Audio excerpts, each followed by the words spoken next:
মোবাইলে কি আছে এটা দেখার অধিকার তো পুলিশের নাই, এটা খুব স্পষ্ট। কেউ যদি কোথাও জমায়েত হতে চায়, যেমন আজকে অভিভাবকদের একটা জমায়েত ছিল ঢাকায়, সেখানে তাদের সমাবেশ করতে বাধা দেওয়া হয়েছে। এই অধিকার আসলে রাষ্ট্রের নেই। শান্তিপূর্ণ প্রতিবাদের অধিকার রাষ্ট্রের প্রত্যেকের আছে এবং সেই অধিকার সংরক্ষণ করার দায়িত্ব রাষ্ট্রের। এবং রাষ্ট্র যদি সেটা না করেন তাহলে রাষ্ট্র আসলে তার দায়িত্ব পালনে ব্যর্থ হচ্ছে।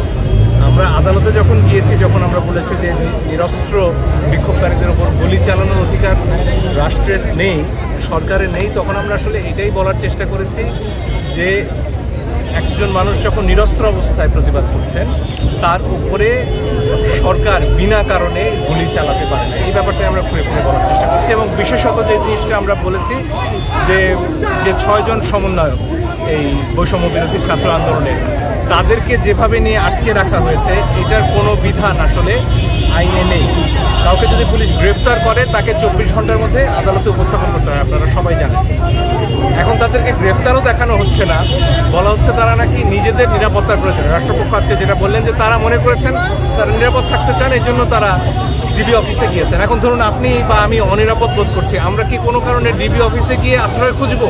বা আপনারা কি এর আগে কোনোদিন কেউ শুনেছেন যে একজন কেউ স্বেচ্ছায় ডিবি অফিসে গিয়ে আশ্রয় খুঁজেছে, সেখানে দিনের পর দিন বসে থেকেছে, তাদের খাবার দাবারের ছবি সহ তাদের পোস্ট যাচ্ছে? আমি অন্তত ব্যক্তিগতভাবে শুনিনি। আমরা যারা আইনজীবীরা এই লড়াইয়ে আছি, আদালতে আমরা যারা কথা বলছি, সেখানে আইনুন নাহার রয়েছেন, সারা হোসেন রয়েছেন, অনিকার হক রয়েছেন, জেদাই খান পান্না স্যার রয়েছেন, তোবারক হোসেন স্যার রয়েছেন, আমরা কেউই আসলে এমন দেখিনি যে কেউ নিরাপত্তার জন্য আসলে ডিবি অফিসে গিয়ে বসে থাকে। আমরা যতদূর জানতে পারছি হাসপাতাল থেকে নিয়ে আসা হয়েছে, হাসপাতালের ডিসচার্জ সার্টিফিকেট আছে কিনা এই প্রশ্নগুলো উঠেছে। আমার মনে হয় না সরকারের তরফ থেকে ডিসচার্জ সার্টিফিকেট এখানে দেওয়া হয়েছে। আমরা আদালতে খুব পরিষ্কার দুটো কথা বলেছি, পুলিশ বলুন সেনাবাহিনী বলুন তারা কখন গুলি করতে পারে এটার জন্য সুনির্দিষ্ট আইন আছে। আমাদের ফৌজদারি দণ্ডবিধি, কার্যবিধি এবং পুলিশ রেগুলেশন, যেটা PRB পুলিশ রেগুলেশন বাংলাদেশ, সেখানে স্পষ্টভাবে বলা আছে কোন পরিস্থিতিতে এই কাজগুলো করা যায়, গুলি চালানো যায়।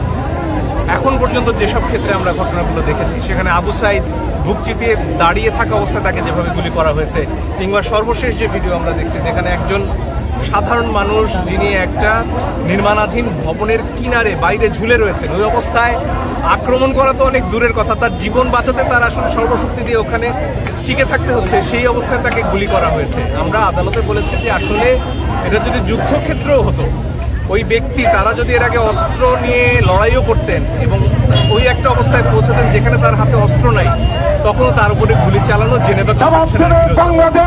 ফলে এই বিষয়গুলো আমরা তুলে ধরে পুলিশের গুলি চালানো, সেনাবাহিনীর গুলি চালানো বন্ধের জন্য আবেদন করেছি এবং অবিলম্বে এই ছাত্রদের মুক্তি অথবা আদালতের সামনে তাদেরকে উপস্থাপন করে তারা আসলে স্বেচ্ছায় বন্দী কিনা এটা জানতে।